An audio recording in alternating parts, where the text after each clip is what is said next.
planning board will come to order. We have some bills to pay. We got some bills from Graves Engineering, one totaling $5,302.95. The invoices are here. We have another one for Alan for certification training for $272, and we have one for wool stamp for $18.90. We have another one from Business Expansion Journal for $281.25. And we have another one from Graves Engineering for $1,553.80. We have one for cell phone use for $95.05. We have one for the Telegram Gazette for $120. Enclosed is all the invoices for the amount that I was read. Do I have a motion to accept the bills as read? So moved. Second. All those in favor? Aye.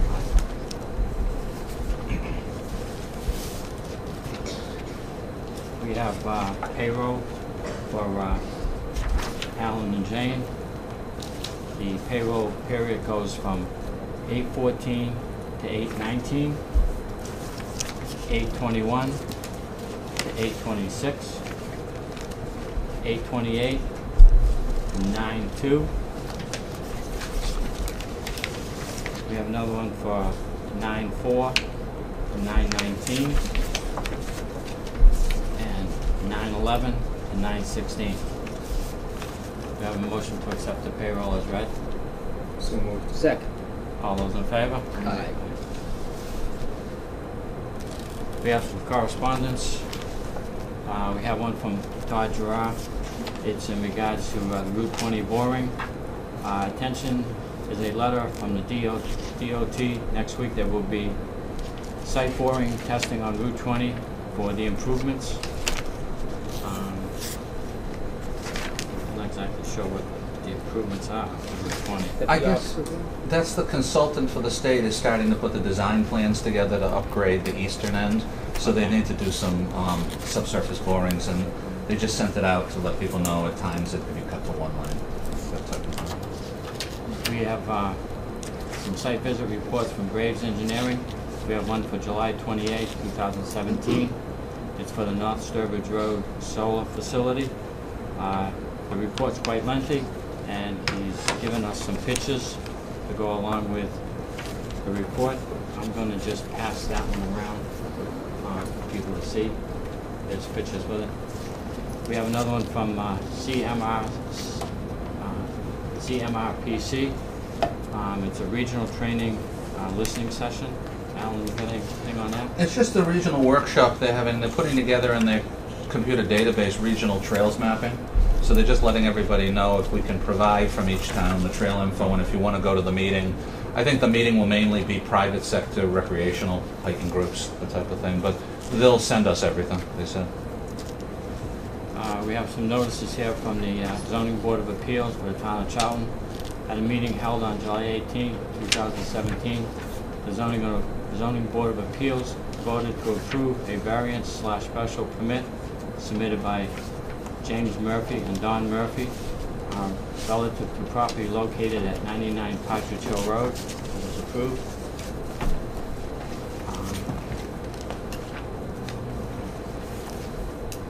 We have another public hearing for the Zoning Board of Appeals. In accordance with the Zoning Board of Appeals, you are hereby being notified of a public hearing on September 19, 2017, that Franny J. Hilker, Jr., 73 Potter Village Road, LLC, petition for the property located at 73 Potter Village Road has appealed to the Zoning Board of Appeals for an appeal of the zoning cease and desist order dating July 27, 2017. The petitioner seeks to overturn the cease and desist order by the zoning ZEO dating July 27, 2017, and continue to run an existing operation with constrictions to pre-existing potential non-conforming use. It's quite lengthy. pass it around if somebody wants to see it, but it's just a zoning board.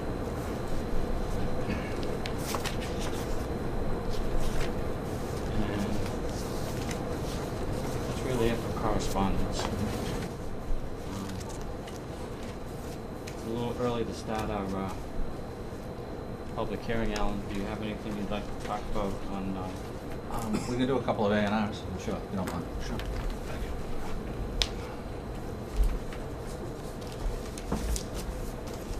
you. This first one was submitted by Lenny Jalbert on behalf of his client, Lamarine Realty Trust. It's a family member, grew up in Charlton but lives up in Maine and is the trustee for the family. You've signed other A&Rs for their property over on Harrington Road on the other side of the road. And this is, it's actually a huge piece of property. It doesn't look, it looks when you look at a piece of paper like this, like it's 8 house lots that are narrow, but they're not. I mean, it's 2.5 acres per house lot, well over the minimum frontage of 175. They range from 185 to 200 in frontage. And they've just decided that they'll, on this side of the road, A&R out 8 lots and put them on the market and see what happens. He's just moving his family trust resource forward. Very routine along Harrington. Any questions from the board on this? Alan, on this first lot to your far left, is the width far enough, continuous enough to start? Okay. Yes, Kurt and I measured it. Gotcha. Perfect. Yeah. It's always important to Okay. ask that, though. Yes. Right. Straightforward. Motion to approve. Second. All those in favor? Aye.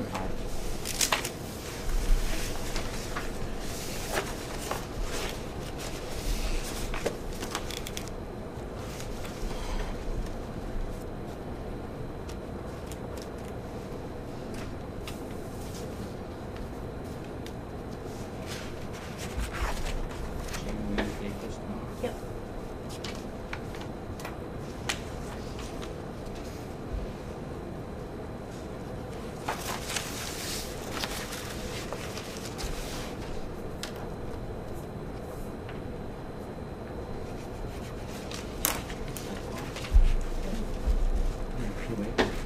Oh, yes.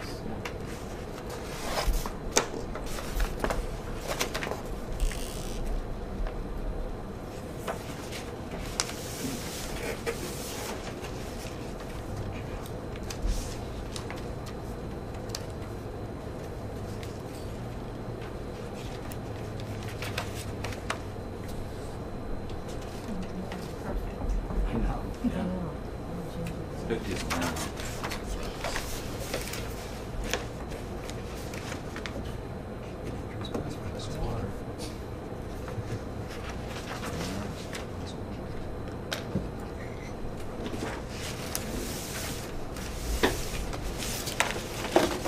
One down. Thank you. This is also submitted by Lenny Jalbert for his client, Mark Duhamel, south of here on Dresser Hill. He and his family live at 122 Dresser Hill, and it's 5 acres. So with the house, they want to leave the original lot for about 3.5 acres and create on the side a new lot, 60,000 square feet minimum, which meets the zoning, 1.38 acres, no problem. 236 feet of frontage, they only need 175, and it's for a daughter.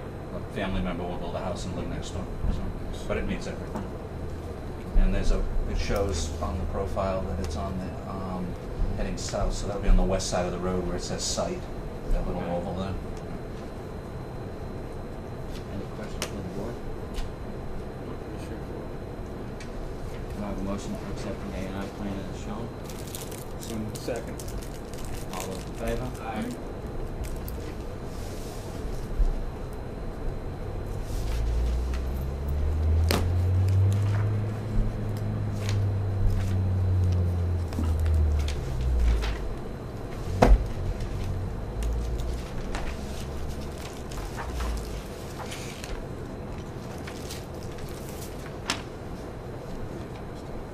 Yes. We got Kenny's annual extension for the subdivision. While you guys are signing that, I'll read this out from the Kozowski Brothers Construction. I would like to request from the Town of Charlton Planning Board an extension for the Lamb's Farm Estates subdivision plan. He would like to have an extension approved to July 20th of 2018. Do I have a motion to accept this? Make a motion that we approve the request for an extension. Second. All those in favor? Aye. Aye. Time for one more. Okay. This is a little different. Funny, too. Look at the right one. I'll hand out to the board one for Jane, too. It's a printout from the town treasurer. They do detective work on old accounts occasionally. So they had an old account with less than $1,000, A&J Locanto, and it turned out with a little detective work on their end. Andrew Locanto was a developer that in the 1990s did Baker Pond Road subdivision, and they contacted him and said, "Is this yours?" And it is. So then he called me and he said, "My subdivision was completed 20 years ago. How do I get that money released?" It was, escrow money. It was about $730, and with interest over the years, it's $999 and something cents. So I double-checked the clerk's records, and sure enough, in March of 1993, it was completed and accepted at town meeting. It was a little weird. I've never seen this. The town meeting accepted the road without a chunk of it having final pavement, and that money was posted so the following year he'd pave, which he then did, but he never came in for the money. So just technically you have to vote to release the money and the amount on the right highlighted in yellow, and then the treasurer can release it back to him, and that's it. Comes up to $999.91. Yeah. If he waits another month, he goes over 1,000. And that's, everything's been paved and all that other good stuff? Yes. We just never collected the money. Right. He probably just forgot he had 700 with the town. It's about 20 years ago, and nobody ever called him. And it just sat in some old accounts that she started to go through and figuring she could close them, or find out what they are at least. So, Make a motion that we release the escrow account for A&J Locanto in the amount of $999.91. Second. All those in favor? Aye. thank you. We'll write it up. Okay. Close enough, time-wise. Close enough. Oh, thank you. Yeah, right open it. Squeezy.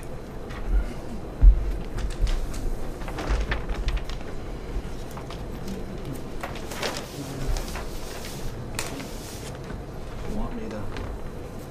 Being 7:15, we're going to reopen the continued public hearing for the Tumblr LLC project. Thank you. Carroll Hill. Sounds good. If I could just summarize, everyone who was here last time, it was continued to tonight, as many of these projects are. Graves Engineering recommended revisions. The fire department, through Brian Ceccarelli, who does their driveway design review, wanted to meet with you in the field and make revisions, and it was routine to continue it. Where we are tonight, and I'll just summarize everything. Frank from Burton Engineering, Frank Bashiri, submitted the revisions since the last meeting. Mike Andrade reviewed them, and one for Jane and pass around to the board, is his yesterday, August 8th, review of the revisions. There were only 5 items the first time around, and the only one that's still outstanding from civil engineering review is the first one about adding information that's referenced in a footnote on the cover sheet also to sheet C-2, which is something that just adding that information. He had then pointed out for 2 other comments that the driveways had to be reviewed by the fire department, and received yesterday, I'll hand it to the chairman, written confirmation from Brian Ceccarini that says the new design meets all of the fire department's safety concerns for access and code requirements, and they approve the design as a recommendation. And again, to summarize in simple terms, what he was asking for is, in the area where they create more of a turnaround for the common driveway, that they redesign, and they also widen the driveway a bit. Then Michael also recommended in 2 of his comments the first time around, changing some of the drainage material on graveling and giving him some more information on reinforced turf that would abut the driveway shoulders, overlaying it with a plastic cellular structure which could contain and stabilize the grass shoulder so there won't be an erosion problem. And Michael said that that will allow for proper management, and so we're all set there. The last item also that was up in the air to be continued tonight is when Colin Novick was here from the Greater Worcester Land Trust, he threw out the concept of, for preservation, would they also be interested in adding a conservation easement? Now, we don't have authority to do that, but it's something worth asking. So I spoke to Roy Gunter, and I know you spoke to Roy Gunter. Roy asked me to convey that he's very comfortable that the special permit requires the permanent preservation. And normally he wouldn't mind and he would agree to a conservation easement. But as you know, the conservation easement has to be prepared, submitted to the state, because the state grants the easement. It's not somebody agreeing to put it on. It gets submitted by the applicant to the State Division of Conservation Services. It can take a few years, and it can be very time consuming. And he said, I have a potential buyer for one of the reduced frontage lots, and the person will not buy the lot if they're held up or they have to take that over. So he asked me to convey, and if Frank wants to add anything, he can, but that since you legally, through your special permit, require the permanent preservation, he just would respectfully decline and not add that easement process for those reasons. So where we are basically, unless anyone has any questions, is to summarize, the revised plans meet our civil engineering for the driveway design. They meet the fire department's concern for turnaround and the vehicle access and width and such, and everything else is there. If the board wants to discuss anything, fine. Other than that, if you proceed to closing the hearing, then you get into two deliberations. First, it's a combined hearing on two permits. So first you would deliberate on the reduced frontage, special permit with draft conditions I would provide you. And then after voting on that, you deliberate and vote on the common driveway with draft conditions. So that's a summary of what was reviewed since the last meeting, what was submitted, and that both fire department and your engineering consultant are okay now with the revisions and recommend approval of them. One quick question. Would Brian's comments be on this, or will it be in writing? No, Brian's comments are what I handed to you. Correct. That's his comments. Yeah. And we have received from, not on that sheet in front of you, it's right over there, but we've received from Burton Engineering what he reviewed and what he's recommending to approve. I just put in front of you because it's highlighted in color to show you the original submittal. But there's a sheet right there on that table and that revised copy right there that he incorporated all of the fire department requests for redesign. So we have it officially submitted. If you'd like, I can just throw a plan up and run down some of the changes real quick. Sure. If you'd like. Thank you. Just kind of quick overview.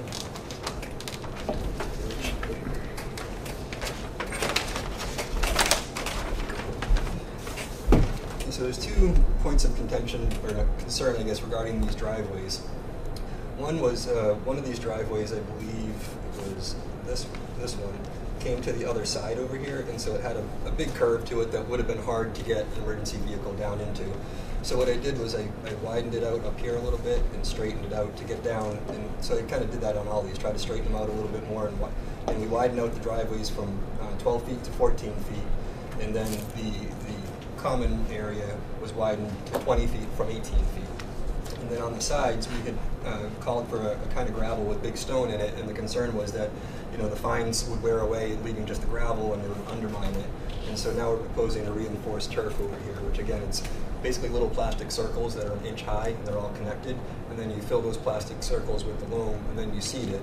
And so grass can grow and establish, and then as the water comes down over it, it doesn't erode the loam. The circles keep it in place, so you end up with a wider area. And those circles you can drive a car on, and they use them for green parking lots, and what they're used for. They make them that are 2 inches, and if you use the 2-inch ones, you can actually drive a fire engine on them. We're not using the 2-inch ones because we already have a 20-foot wide road.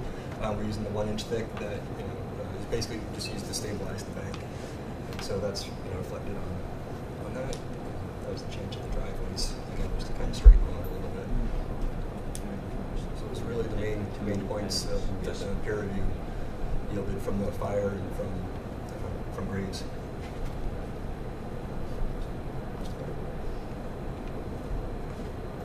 Any questions from the board members here?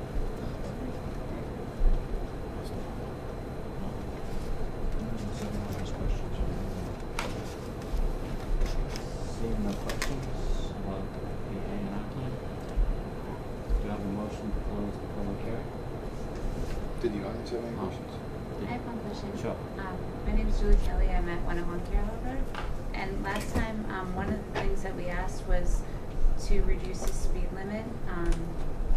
And we had talked about following up with the police department because they had done a review, adding additional driveways onto a road that has a hill and has curves in the road. If there was any consideration for reducing the speed limit. We can't incorporate that. All we can do is forward that with the permit we give to the police department. Okay. So what I'd recommend is that we copy the police department and we can do a cover letter from the board to the chief that has been brought up, and could he review that and give us a response?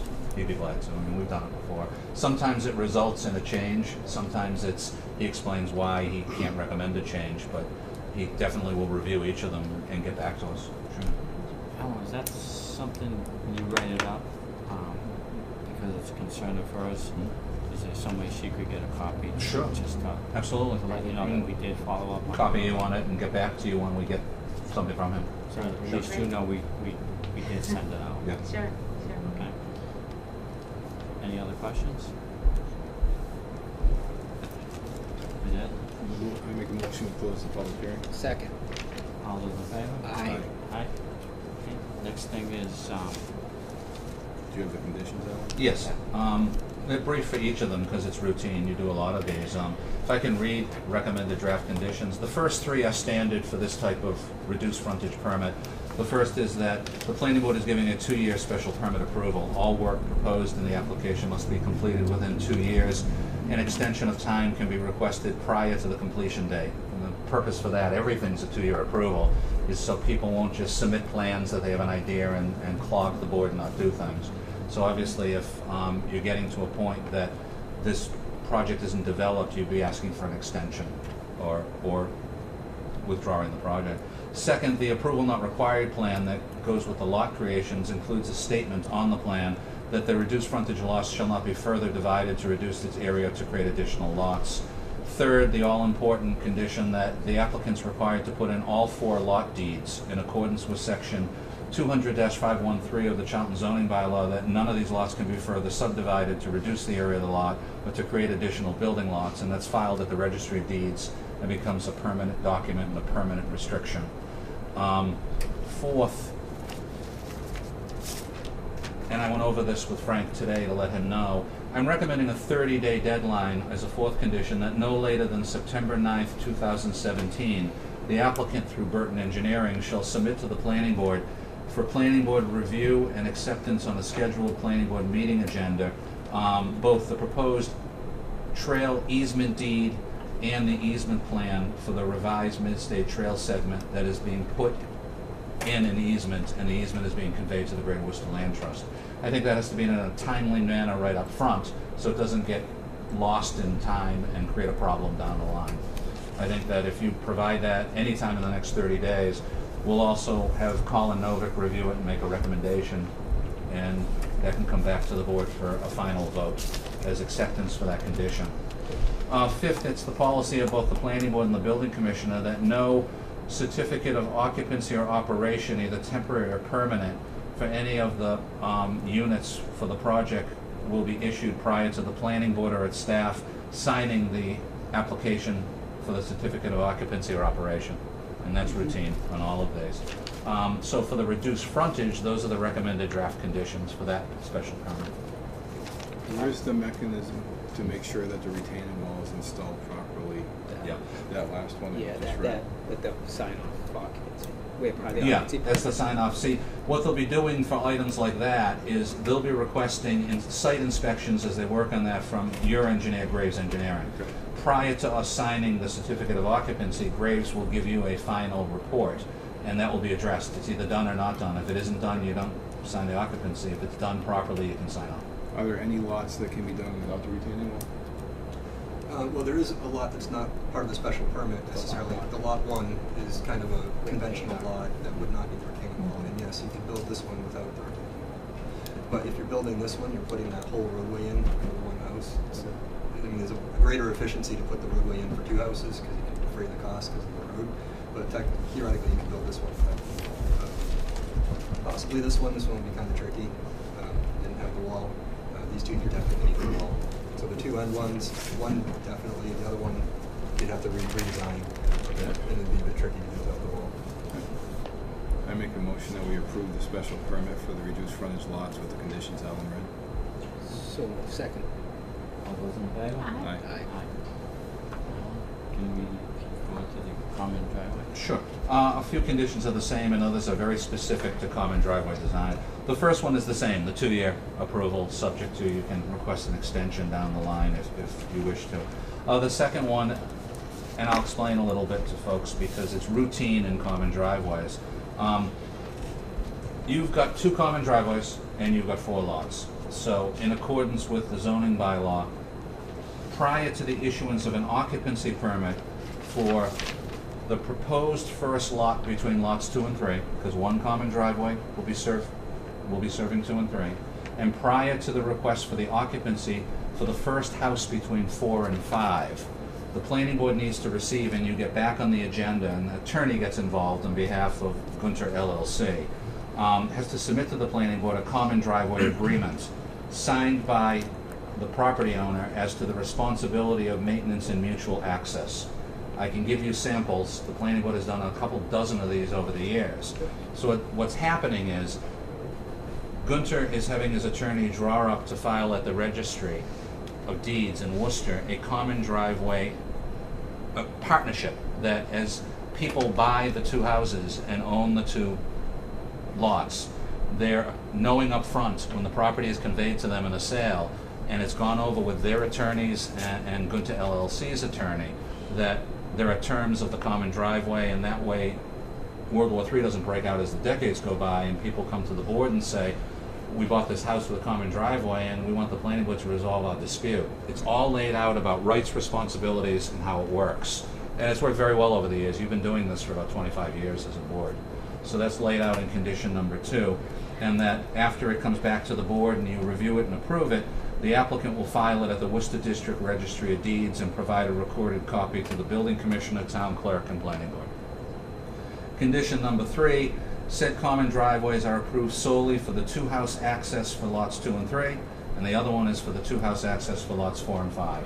You memorialize that in the special permit, and there's no confusion over time, because our zoning bylaw only allows common driveways for 2 single-family homes per common driveway.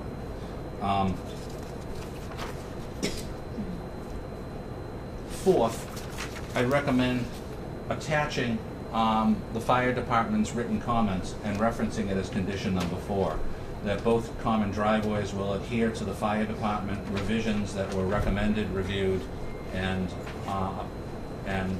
referenced at tonight's hearing.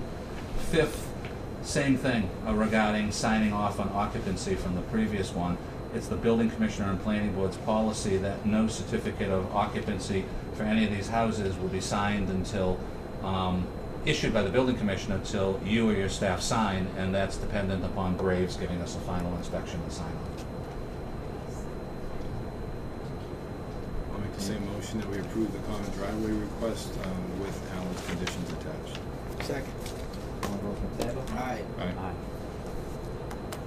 Sometime next week, we'll finalize the actual permits, and as a special permit, under zoning, state and local, all abutters get a copy of both of these too, so we'll mail it to you. Regular postage goes out? Yeah.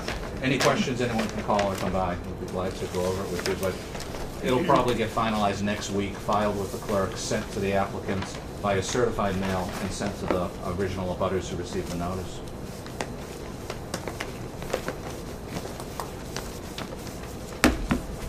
Right. Have a good night. Thanks.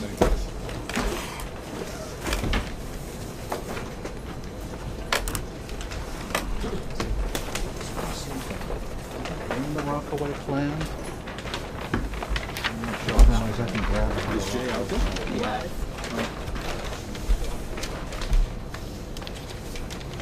Is he on the copy? Can you hand me that folded up sheet right there? Yeah, let me take a look, just that way.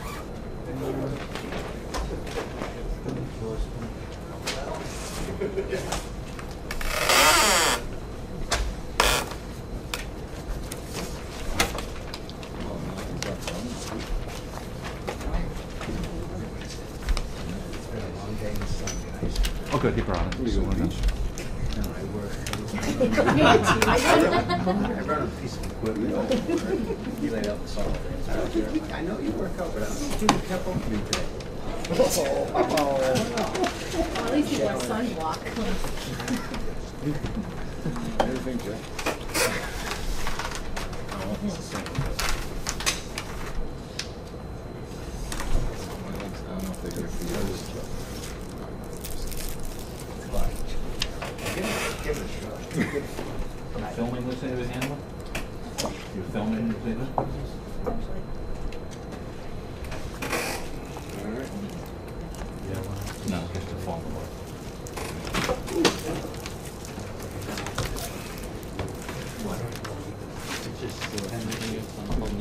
Yeah, we're on time. Being 7:30, we'll have we'll recontinue the public hearing on Rockaway Real Estate Trust. Alan, if you can start us off on some comments? Sure. One's here for you. Um, Send them all away. When this was previously on your agenda, same as the previous project, you had the Graves review and recommended revisions, which Jason Du Bois, the engineer, on behalf of Ron, did. Thank you very much.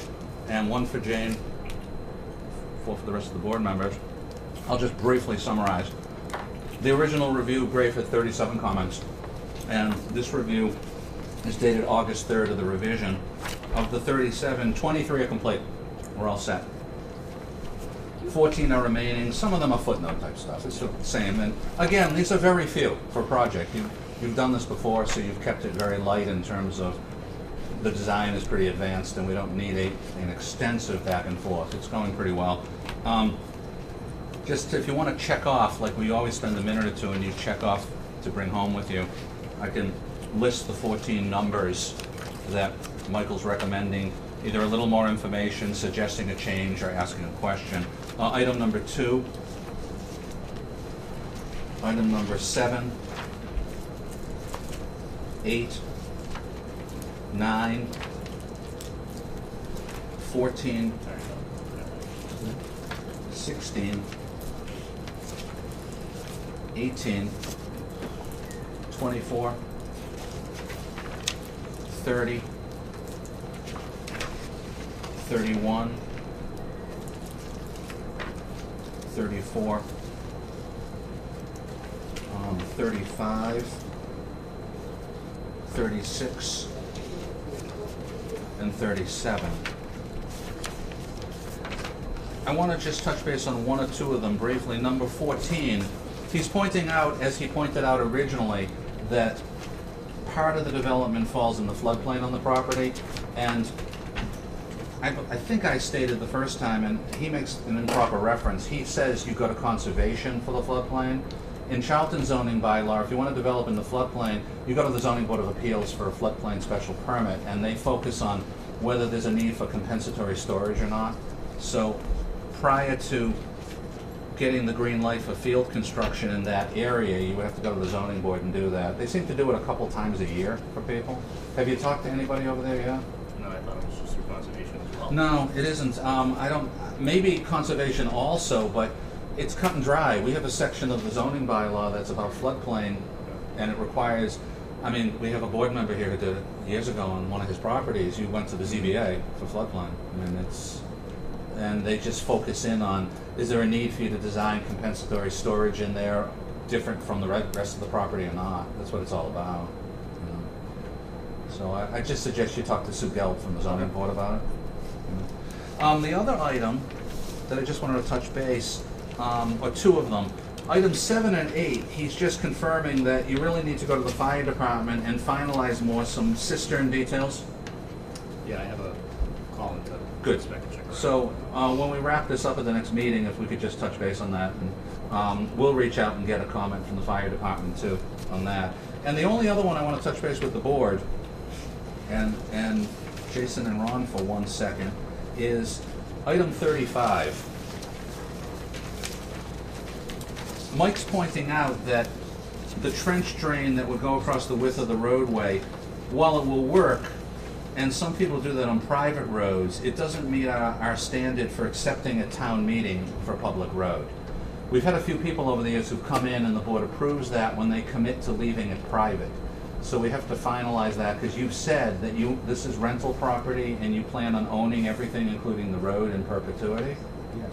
So if that's the case, when we get to approval conditions, as we've done with other subdivisions that have the same thing, we would have to have a condition that states that the board is approving that cross-section trench drain, but as a private thing. But if you, because you maintain the ownership in perpetuity, if in the future you wish to propose going to town meeting, then prior to the board being able to recommend to town meeting, you've got to upgrade that to the public standard, or the planning board cannot recommend acceptance of that as a public way. So it's something for you to consider. Yeah. You know, it doesn't have to be decided tonight. You know, you'll be continued to the next meeting. We had one on that short subdivision roadway north of Arnie's Auto Body on the other side. Yep. And then some people moved in, and about 5 or 6 years later, they wanted it accepted at town meeting. They came to the planning board, and the board said, go back to the developer who owns the road and get him to do that upgrade, and he refused. And the people could have chipped in and done it themselves, and they just decided to leave it private.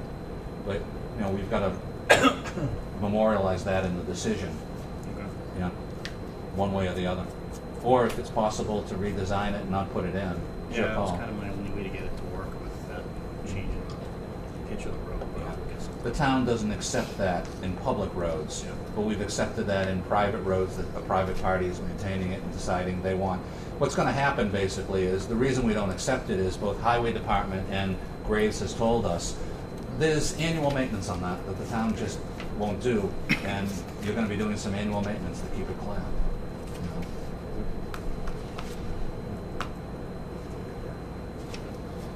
So that's where we are at the moment. Any questions from Jason on the review, or I'll defer to the board? Do you want to continue to our first meeting in September? It's up to you. The schedule is, we've got the first meeting in September. We did add, because of our workload, 2 weeks from tonight, August 23rd. Can you get the revision for the final 14 in? yeah, there's not much to do, so I should. Yeah. Mike Andrade said that if you do get it in between now and the next one, at the level of the 14, he can do a final review Okay. for the 23rd, put it on.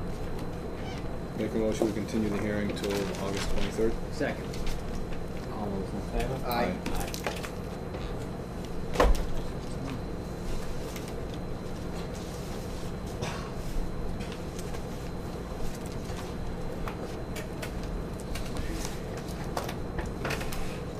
Don't look so hard to know. Yeah, that was Thank you, everybody. Ronnie, have a good night. Nice to see you. You ready anytime? Whenever, give me a call.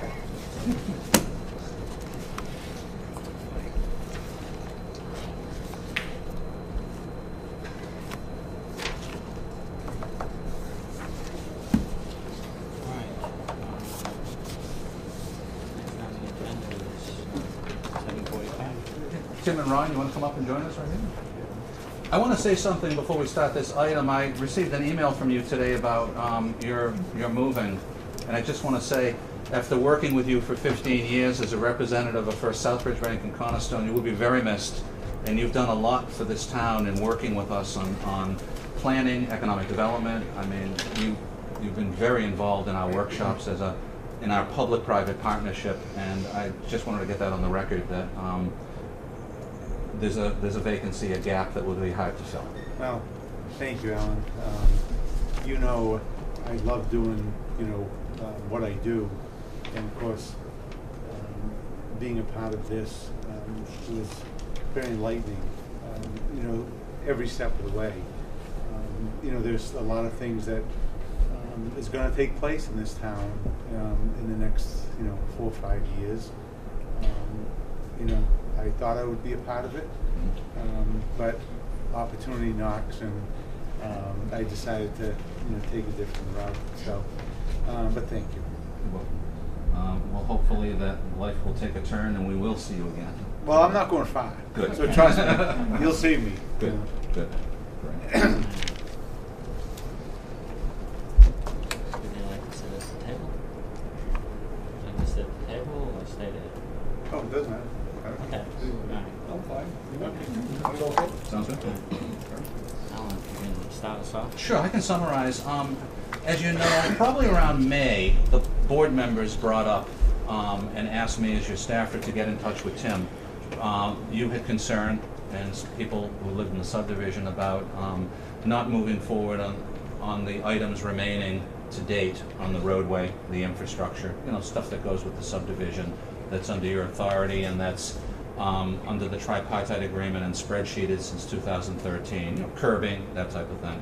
You asked me to contact Mike Andrade and go out and meet with Tim. We met in mid-June, and what you had asked me to tell Tim is a request of Tim. Could he put together a schedule for completion? Could he submit it for the July meeting? Could he join us at the July 12th meeting? He was out of town, which is understandable at summertime, so I said, if you can't make it, provide us with a schedule proposed for getting these items done. We reached that point, and I understand. He said that the economy's been good, so the houses have been coming quick, but we got to get back into a balance of getting this stuff done, where in the advanced stages of the subdivision that work has to be caught up and completed. So requested the schedule for the 12th, and that he could then come in tonight and follow up, and we didn't get the schedule, so the board had directed me to contact both of them, that you were going to ask them to come in for this evening, consider how we can get going, and consider whether or not you wish to take a step on initiating toward the bank the drawdown process if needed and such. So that's where we are. I think the key is, and I'll just throw my recommendation out for all of us to discuss. I think the most productive win-win situation to try to move this forward is to schedule a final time period to get everything done. I've gone over it with Mike Andrade, and if you do a period of, I would recommend in Graves Engineering, a 90-day period to see getting these items done. You're looking at curbing, sidewalks, within the right-of-way between the sidewalk and the curbing, in front of the lots that have houses, loaming and seeding. 3 of the basins are about 50% done, scheduling in a 90-day period to get that done. You wouldn't schedule trees right now, that type of thing. That's the final thing you do as you head for town meeting next year for a street acceptance. But I think over the next 90 days, if we can get that completed, and it gets back on the planning board agenda about 3 months from now, I think we could be satisfied that we're making progress, meeting the board's responsibilities, meeting the needs of everybody, and the board would consider at that point whether they want to initiate drawdown, and with completion, we wouldn't have to initiate drawdown, and a few things like trees and guardrail you get into in the spring of 2018 anyway. So that's a summary. Be glad to answer any questions or add to the conversation with anybody.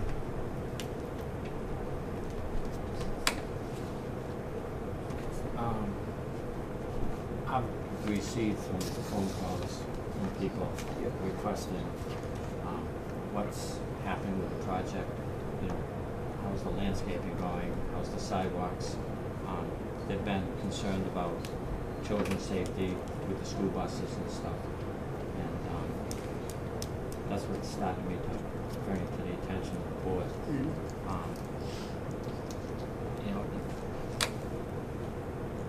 I guess there's 25 houses altogether that can go in there, and right now there's about 15 of them that are finished, and there's 4 more under construction, which will bring it up to roughly 19 houses. So that gets us to like 6 house lots left. There's a concern I have is we've got 4 more houses going in, 4 more families, safety issues. Can we start getting some of the walkways, the detention ponds? I believe, and I could be wrong, the detention ponds are not really finished yet. There's a fence around them. There's still some grading to be done. Being a detention pond with more traffic and everything, I think those should have to be addressed.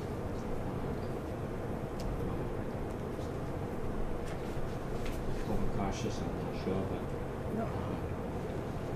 like Alan said, the trees, guardrails, yeah, that can all wait till the finish, but, do you have any? I think my thing is, you have other developers in town who have gone through the process and been proactive about certain things like sidewalks, pond fence and stuff like that, then they see something else going on in town, like, well, why did I have to follow this regimen when you have something going on that's not following that? So, I know we had an issue not too long ago with, Blair over there, at the end of Dresser Hill. Yep. Concerned with the detention ponds and stuff, and, yes, at that time there was only 1 or 2 houses, but then when he got 3 or 4 in there, he addressed the concerns that of the board for safety issues. Yep. Detention ponds weren't finished off. Just thought as the construction goes on, some of these issues should be addressed, while the project's being built. Definitely. And right now, there's no new building permits being issued, correct? At the moment, right, correct me if I'm wrong, but in April, the fire department made a policy that until the cistern, which has been installed recently, is in but operational, then the fire department can't recommend to the building commissioner issuing any new occupancy permits. I don't know about any building permits recently, but I know So- occupancies. Building and fine, it's just the occupancy permit. So that'll be complete, because I wouldn't spend this kind of money without being able to close it. When are you looking to get that, roughly, when are you looking to get that operational, the system? Should be by the end of this month. So that's not in our control, that's in the control of the fire department. Right. That's holding up the occupancy. Right. So what we're saying is if that work that you itemized, Mhm. if we could itemize that in our approval. Right. Or in our request and the 90-day work to be completed, Yeah. that'd be great. Yeah, the curbing, sidewalks, loaming and seeding in the right-of-way between the curbing and the sidewalk in front of the lots that houses are already in, because obviously you don't do it when you haven't put houses in. And then those 3 basins the chairman mentioned are, according to Mike Andre, roughly at 50% completing those also. Mike says it's very fair in a 90-day period to set up that as a schedule. You'd vote it tonight, just put it in writing to the applicant, the bank, tomorrow, and that is memorialized as a step to try to move everything to conclusion satisfactory. Will we use part of Gray's report as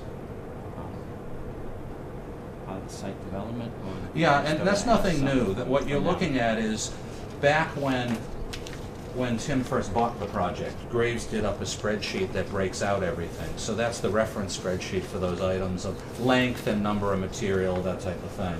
So we can attach that just because we've attached it to other things. It's just the standard information that's related to the project design. Sure.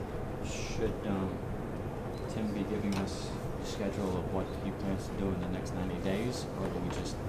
That's up to the board. I mean, whatever you prefer. I defer to you on how you want to get specific or 90 days. I don't, as long as it gets done, I don't mind what the schedule is, he can do it. So Okay. if he doesn't do it, then it's on him, and we're gonna do what we have to do to get the money. I guess, as far as putting a timeline on it, 90 days. 90 days. Okay, all right, sorry. Yeah. Okay, So okay, all right. But yeah. do we need to do milestones within that 90 days? That's just, then make it a 30-day timeline. I think 90 days is fine, it sets, if what we want is not accomplished within 90 days, then We have to then withdraw. Yeah, we I have don't to think do we need to what we babysit have to do. 90 days. Yeah. Okay. 90 days from now would be approximately, Today is August 9th, so September, October, November, 9 days from tomorrow. So what's our first meeting in October? No, it will be November. Okay, September, October, November. So the first Wednesday in November, but then that would be 4 or 5 days before the 90. Okay. So it can be a touch base, or it could be after the 90, the following meeting. I mean, it doesn't have to be, you know, either the, we can review it at that meeting at that time, The second meeting in November. second meeting in November, review it, see how it's going. Yep. Okay. I'll make a motion that we request the Hammond Woods subdivision work to be done that Alan mentioned, the items he mentioned that we will revisit them on our second meeting in November, and if they are not done, we will start the guaranteed drawdown procedure. Second. All those in favor? Aye. Thank you. And as I mentioned, you know, I'll write up from the chairman, he'll finalize it and just give you guys a letter on what the board decided tonight and give a copy to the clerk for her file on the subdivision too.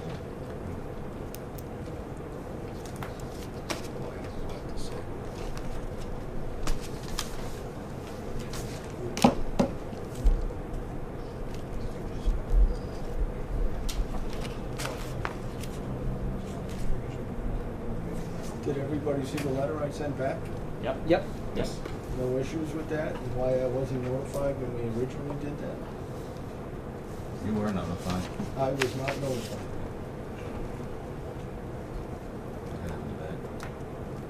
That's up for debate whether you received it or not. You know, our secretary is very good at sending out letters. And No, I totally understand, but I get a letter a week ago stating all this stuff, and I don't know what's going on. You know, like you said, I can name numerous places in town that aren't like this, and you're not going after them. I just want to know, and you see the progress I'm making. Well, the progress is on the house construction, but not on, there has been no work since 2013 on the roadway and infrastructure that's required to parallel it. That's what this is all about. No, and I understand. Mm-hmm. But there was a process to getting that work completed. Mm-hmm. Okay, curbings, Right. and then the California berm, and then the sidewalks. And Do you mean Cape Cod berm? Yes, Yeah, whatever they yeah, yeah. Cape Cod, California, Sure. either one. And I have no problem doing those, Mhm. and that's my intent. I'm not leaving them high and dry like all the other subdivisions in town that the town had to finish. That's my intent. It's just, I use local people. Mhm. There's only so much work that you can get up. Then let's So move I- forward. Sounds good. I could call in the cheapest guy and throw it together and it'll look like the other subdivisions in town, but I don't like to do that. Okay. I mean, is that what you want me to do? So I have 90 days? Sure. Okay. 90 days is reasonable to do it properly designed. Our engineer, Mike Andrade, says 90 days is a period that the work the board focused on tonight can be sufficiently and satisfactorily done, inspected, and reported back that it's sufficient.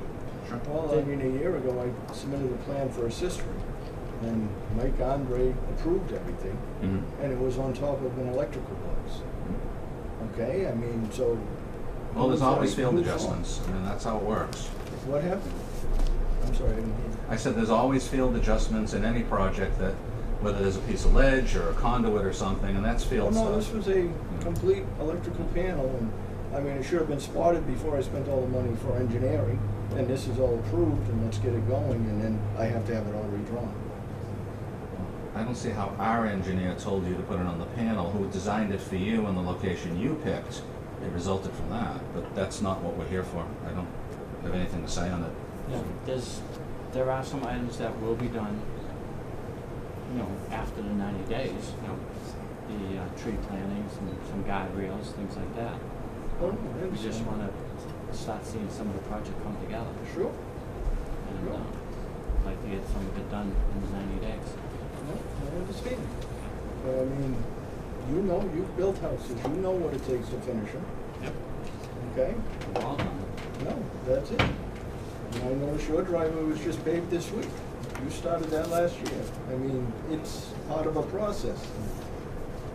Okay, so. And I'm not here to fight with you. I'll work with anybody.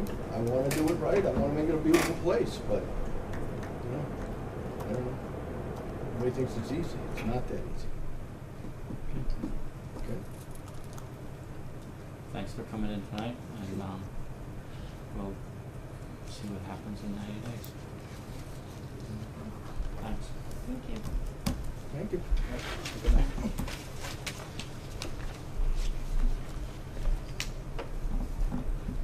Clocks are off. Do you want to do power secure first? Under permit administration? Which one? Snake Hill Road is power secure? Take care, Ron. Thank you. Don't worry about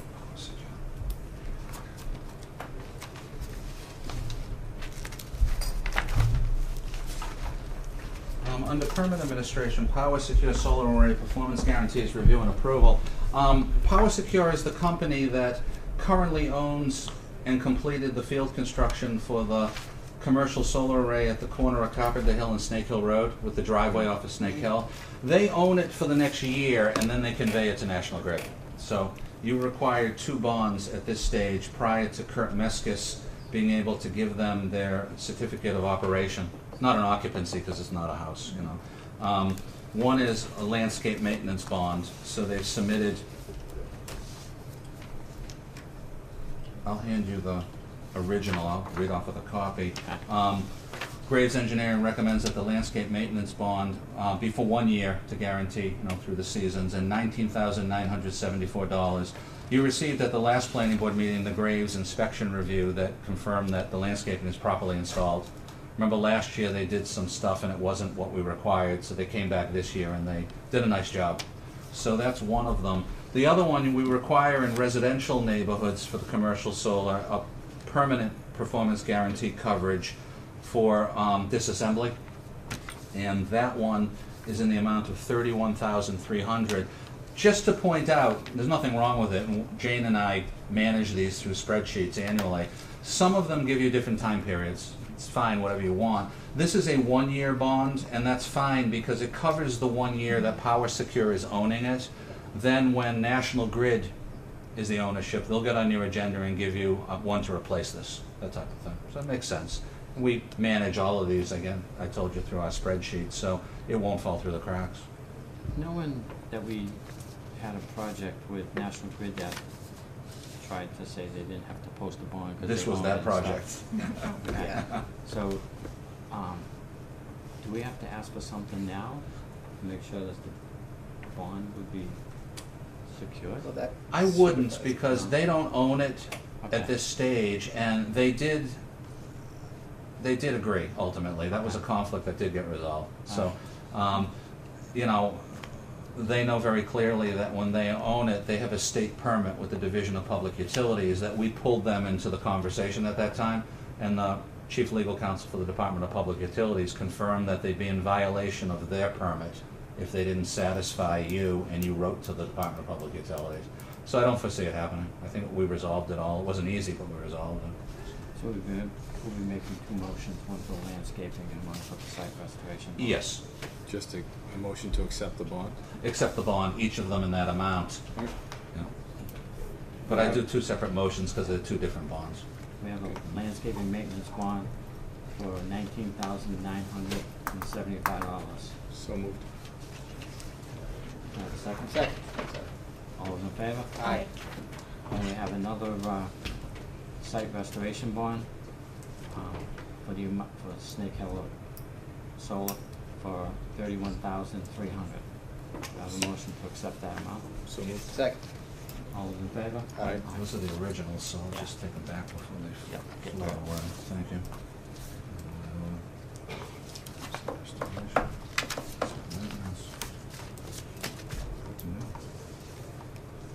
Close to 8 o'clock, Sunset City.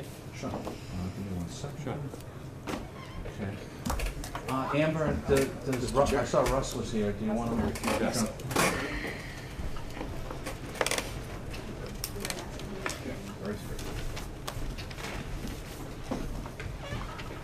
And you can tape, but you just have to inform the board verbally that you plan on taping. May I take this before the meeting?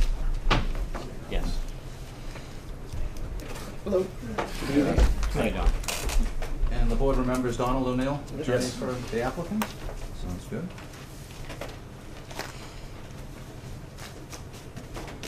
All right, Alan, can you Sure. start us off Yep, with the I'll- project? Absolutely. I'll summarize the item tonight, and I'll summarize where we are. Give me 5 seconds. Yep. Okay. This is a routine item. Excuse me for 1 minute. Sure. We have a sign around slip. If, after Russ signs it, if you honestly please sign it. Thank you, Alan. When projects that are site plan approved get to a certain point of field construction, applicants can either keep going and finish drainage and stormwater management and field items like that, or they can come into the planning board and propose a performance guarantee that would allow them to get a temporary occupancy. Just to give you an example here of how far along this project is, many people come in when they're at about 85 to 90%. Mike Andrade, 2 years ago, when the project started, crunched some numbers very quickly, shared it with me, shared it with Russell, that you were looking at about $2.7 million of value of everything that's been spreadsheeted in terms of drainage, driveway, the planning board elements from the site plan. That is almost 96% complete. They're down to 4.39% of valuation, and you've got the spreadsheet, which you've had recently, of it's mainly the work in that area of the driveway that was held up by DEP for a while, now isn't held up. They've been working and coming to you for 3 or 4 meetings, giving you progress. Now they're at that point where they've requested, could they come forward? We've talked about performance guarantee. What's come to the table, Amber and I had met a few times since the last board meeting, and what they would propose for performance guarantee is from Anastasia Insurance Agency, the type of guarantees you get. You just did 2 a few minutes ago, it just wasn't from Anastasia. So Michael came up with the dollar amount, which we provided to Sunset City 501, which for the planning board items that I just talked about totals $141,931, which includes required under state law the 20% contingency for Davis Bacon if the town ever had to draw down, that type of thing. At the last meeting that you had on July 12th, the fire chief attended and asked that would you include in the performance guarantee valuation coverage for a fire cistern that he's willing to allow them to not put in prior to temporary opening, and then he wants to make a final decision if he would require it to be in and fully operational by December 1st. That added in about $30,000 plus a contingency. So what's on the table for consideration is the planning board agreeing to the Graves recommendation of $189,931 in performance guarantee that would cover for a 60-day completion period the non-cistern work and would cover for the completion period of December 1st the cistern. So where we've been, and wrinkles always pop up, and that's why Attorney O'Neill is here. Where we've been is I met with Amber yesterday, I believe it was, and everything seemed to be finalized on that proposal for you this evening. I received a phone call this afternoon from Donald, and that's why he's here for discussion, that given the cost of the performance guarantee through Anastasia Insurance, they would prefer not to do it. So my answer in our discussion was that you have a choice, either provide a performance guarantee for work that isn't completed to get a temp, or complete the work and come back then to open.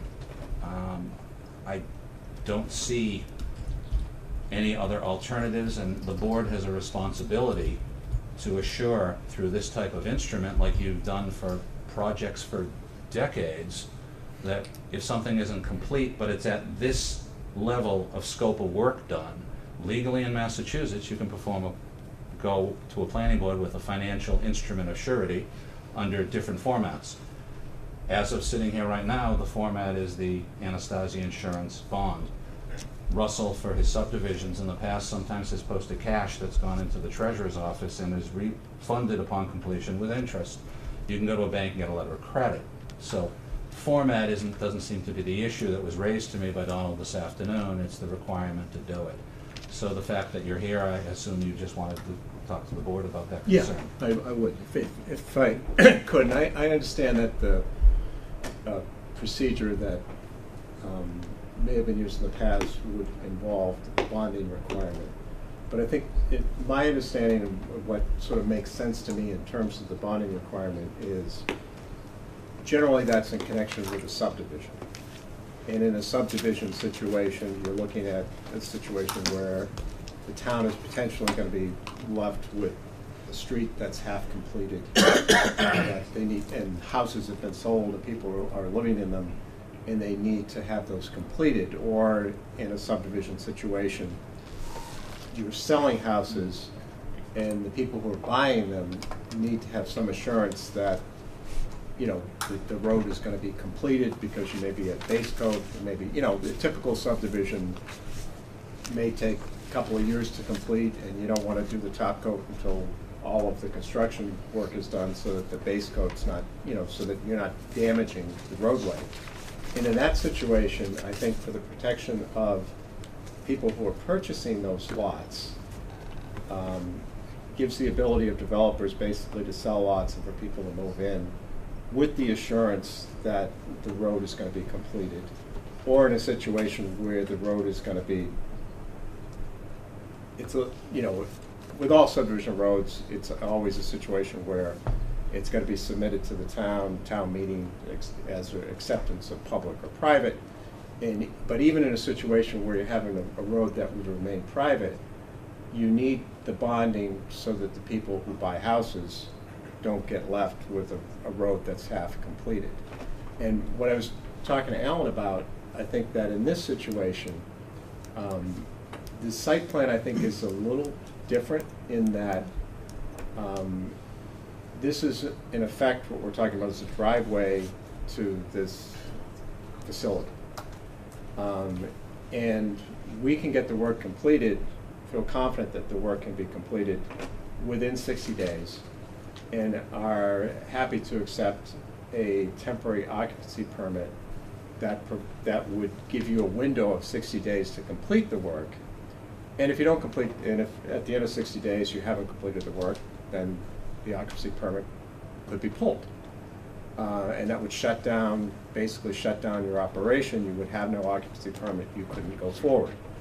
So, but in just thinking about the whole notion of I'd like to think in terms of a business, any business in town, which I'm sure that the intent of the planning board and the town in general would be to encourage that type of thing. I mean, it helps for the tax base, it helps for a lot of purposes, and that there shouldn't be an expense which is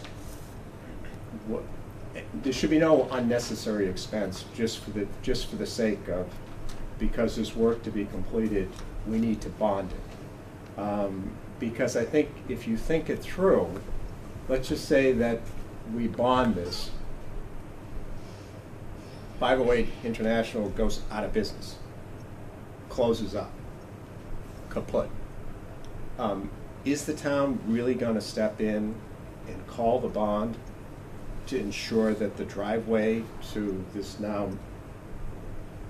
operation, which is closed down, gets completed? You know, basically surrounded a driveway on private property, which the town really doesn't have any interest in. I don't see the need basically for the town.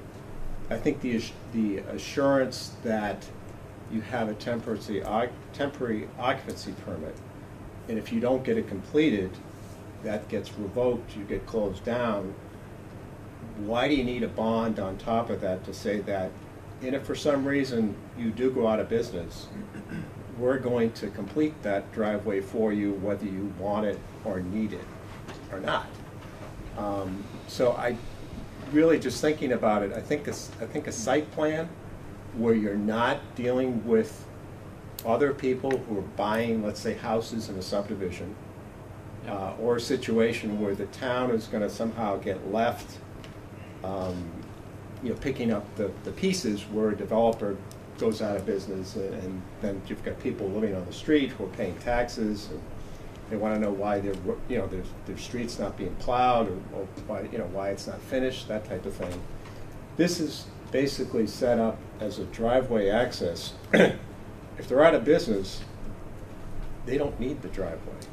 And if they're not out of business and they haven't completed it within the 60 days, is it realistic to really expect that somehow or other the bond would be called and that driveway would be completed while the property owners just sort of step out of the picture, and the town is basically making sure that the driveway gets completed, like I say, whether the people apparently whether they need it or want it or not. So so it's not a, it may be, you know, it's, I was trying to think of other analogies like a solar farm. If there was an access to a solar farm, you know, and they needed it to hook up the connections. And I know you do a lot of solar farms, so, and the site plan typically is maybe, I understand that this is kind of a bigger site plan than you've had in the past, or, you know, different uses and so forth. But if you think about just the need for the bond, I can't really kind of get my head around why it's needed. And if it's not needed, it does seem like an added expense for a new business that's trying to get up and running. There's the cost of the bond. You also have to put up money, basically half the cost of the completion cost is one of the conditions. And then there's like a 10% cost of the overall cost for something which we're talking about getting done within 60 days. And if we don't get it done within 60 days, you know, they pull the plug on the operation. So it seems to me there's plenty of incentive without the bonding to get the work done. And if they don't get it done, then you close it, they're closed down. So I don't see the burning need for the town to make sure, again, that the work gets completed if for some reason they don't do it. I understand with a subdivision why you do that. But, you know, so I guess what I'm asking is, regardless of what you've done in the past, I'd like to hope that you would have somewhat of an open mind about this and at least consider maybe not requiring it in this situation if it's not needed and it's not likely that you would ever call upon to do it, and I really can't really see that happening, that you waive it in this situation or not require it in that, particularly given, you know, all of the work that's been done now. Seems like there's enough, it just seems like an added expense which really isn't necessary and serves no purpose for the town as far as I can see. And after we complete that, I have one other thing that I wanted to talk to you about with that too, but maybe we should compartmentalize it. Let's just stay with the performance bond for discussion. Yeah. I know I've been scribbling some notes down. I know some other board members have been scribbling some notes. So we're gonna share some of our notes with you, and we're gonna ask Alan for some of his comments, why the performance temporary bond is needed. Pat, if you'd like to throw some ideas out first. My biggest, I actually have a question about the safety issues, and you can just explain what is left right now. Are there safety concerns with the fact? What the bond would cover is incomplete work that if you turn to the third page from Michael's summary, which I'll give you a fresh copy of, one for Jan. Okay.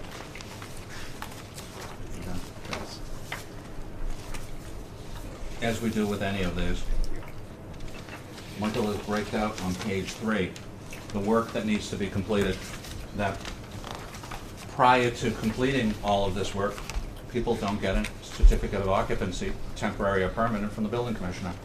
When you reach to the point that, given the scale of this project, you're down to this amount, which is, like I said, about 4% of the work, the performance guarantee is to assure the completion. So you're looking at the driveway work that's listed in those 6 items in that area where there was the DEP holdup, roadway swales under the title site works, finishing up some bioretention areas, the 20,000 gallon fire cistern that was listed at the request of the fire chief, drainage piping, drop inlet type of stuff, and some riprap. So that is then totaled in the lower amount as $158,276, but under state law, we're allowed to add a 20% inflation contingency, because if the town ever had to bid it out through Graves Engineering, it gives us more of a buffer, so it's $189,931. So, Mrs. Ridlack, what we're doing is listing right here, that's the work that hasn't been done yet, and that's what the bond would cover as an insurance guarantee during a period of temporary to get completed in order to open on a temporary basis. If I might. At the last meeting that I was at, I believe the June 21st meeting, we discussed any safety issues, and Alan was going to check with Mike about those. I don't believe, it's my understanding, that there were none associated with any of the work that had to be completed. And there have been, we have been using that driveway for many events, police, fire, access, and there have been no issues. So from a public safety point of view, there's not an issue regarding that. So regarding the work yet to be completed. Point I'd like to bring up is we're going to be looking to give you a temporary occupancy permit to. Excuse me, Mr. Chairman, just for legal purposes, the board is recommending Okay, to the building commissioner that the board has no further issues from your end for him to consider issuing a temporary. Just want to keep the legal procedure factually accurate. So.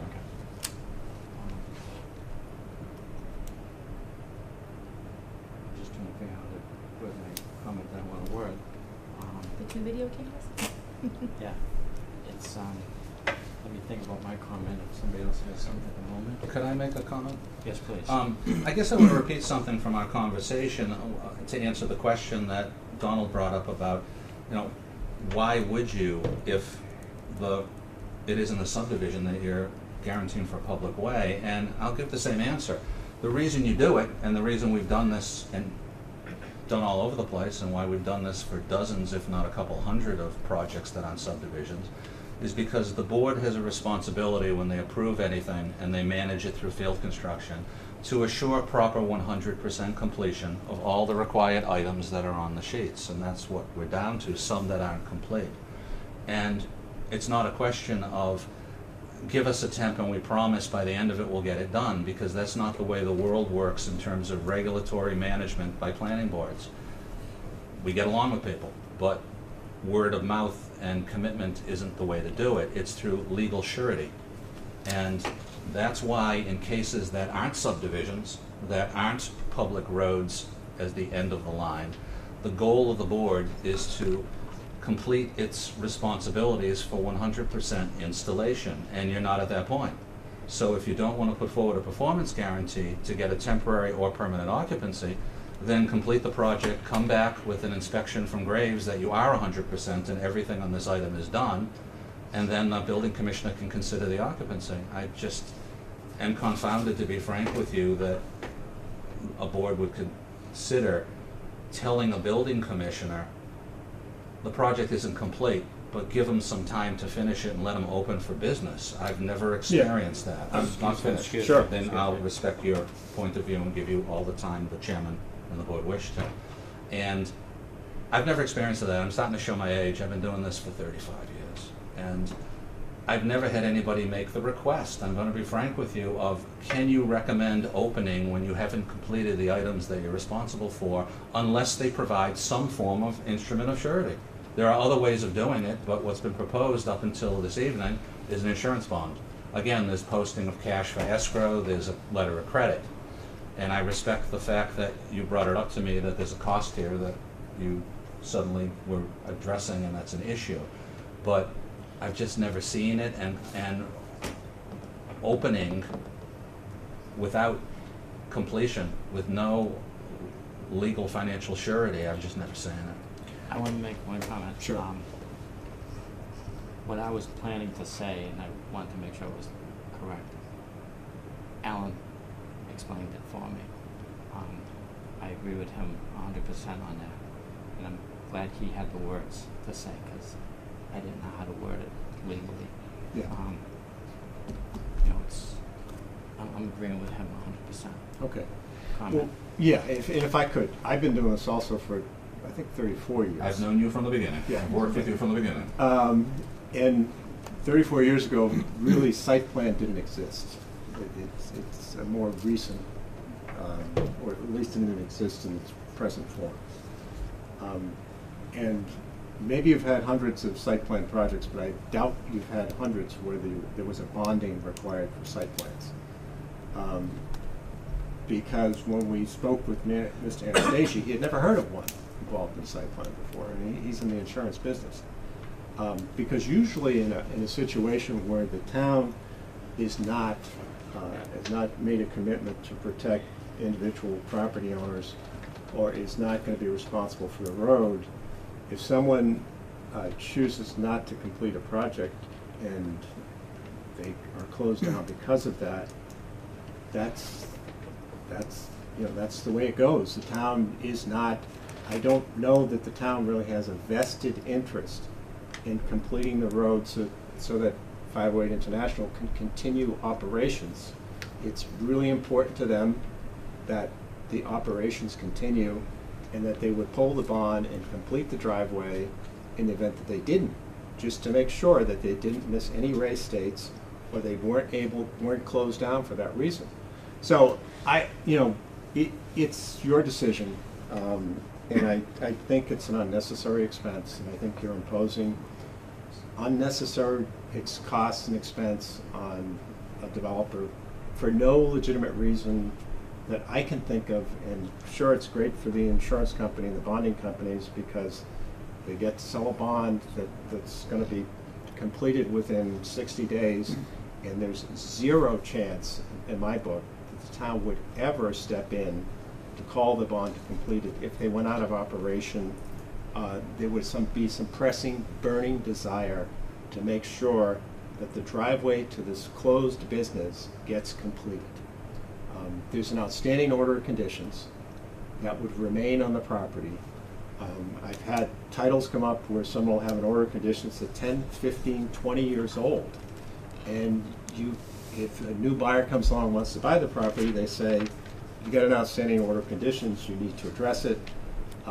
That work, I need a certificate of compliance, and if there's work that remains to be done, the work has to get completed, or nobody will touch the property. But I don't want to beat a dead horse, but I think this is form over substance. I think because there's work to be completed, you're saying that it has to be bonded, but it's not a subdivision. The town really, in my estimation, really has no, I can't even really envision a situation where if they went out of business, the need would be compelling to call the bond to complete that driveway to a non-existent business. Maybe the board can. I can't. All I can do is ask for the waiver, and if it's something that you've been doing all along, maybe you need to think about it and think, do we really need to just because you may have done this in the past doesn't mean that it's something that you have to continue on forever without ever even thinking or questioning the underlying rationale as to why are we doing this.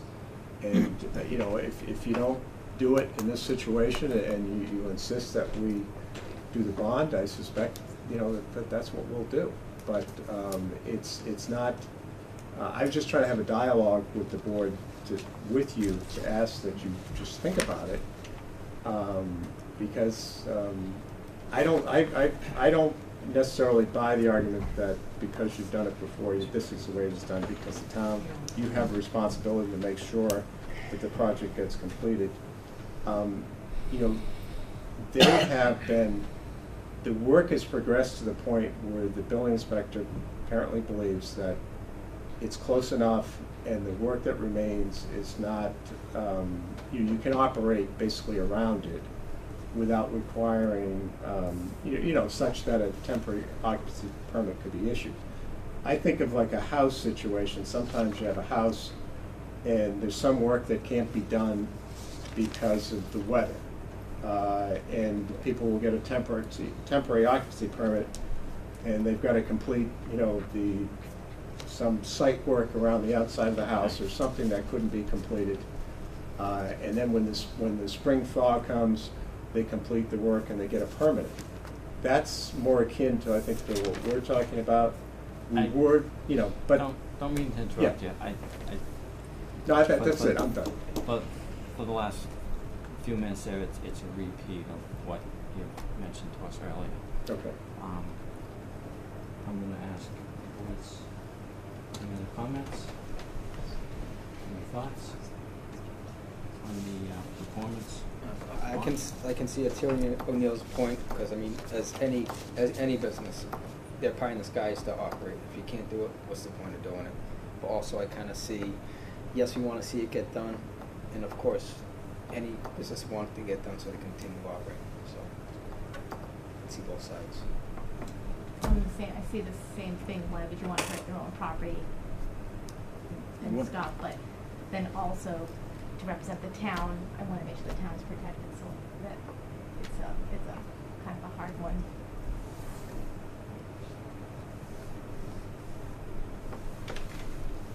I kind of feel the performance bond is, hopefully I say it correctly, is a way to make sure the project keeps going and hopefully we'll have a successful spring, so it'll be done. I think it's a way to keep the project, to show the project's gonna keep going. Yeah, just checking with you, how have the inspections been going with Mike as far as progress? To the point where everything in that correct. spreadsheet Yeah. isn't done, but everything else is. I mean, but from our last meeting till now, his inspections have gone Right. where he Down to whittling it down to yeah, that. well, when he's showing up, stuff has been getting done. There's been a continuous Right. progress. I guess that's what my main Yeah. question. Yes. And there's a boatload of inspections too, because we saw Oh yeah, the invoices. absolutely. Yeah, and just, Mike's the been project out, is gonna go forward. We're gonna complete it, and, you know, it just struck us basically as kind of unnecessary expense. I mean, it's your decision, and we respect that, you know, that's, it's up to you. But I would ask you, even if not in this situation, to give that some thought in the future, just as to this type of situation. You know, you say, well, we get a bond, so you get a bond and the work gets completed, but it's an expense to people, and I understand where, I'll shut up in a minute, but, you know, if you would just think about it, maybe for other projects, I think it would be a good thing. I'll be redundant and make one more comment that the chairman may feel that I'm repeating myself, but I just can't agree as a professional planner that I've never seen it that a board informs a building department that a project isn't 100% complete, but from their request, just let them go, and they've committed to us verbally or in writing that they will complete stuff. The system is either complete everything and then you sign off, or you get down to a small amount with a guarantee. And it's just, I understand their intent and I respect where they're coming from as business people and having a large project, and it can be frustrating at times and you want to get up and running, but I just feel that I was surprised this afternoon that this issue came up. And so I guess the question is, if the board sticks with what's required, do you still want to inform the building commissioner and forward this amount and inform him that upon submittal of that, which was the original intent of the final insurance policy from Anastasi, in that amount, then the board is sufficient in terms of a temp? Or is the applicant requesting that since the board, if the board requires that this evening, you're withdrawing your request and No, I not haven't moving said forward? anything. I have not said that, Alan, and I Okay. told the board Okay. that it was up to them, and we Okay. would proceed, and we would respect their decision. That's Okay. what I said. Thank you. Thank you for clarifying that. Now, Appreciate Alan, it. at the start, didn't you say there was three, whether they could do a bond, a letter of credit? Right, you have to go to a bank for a letter of Yeah. credit, or you can post under standard formats of surety, cash that the town treasurer would put in Yeah, escrow and escrow. return upon completion with interest. Okay, all right. Mm.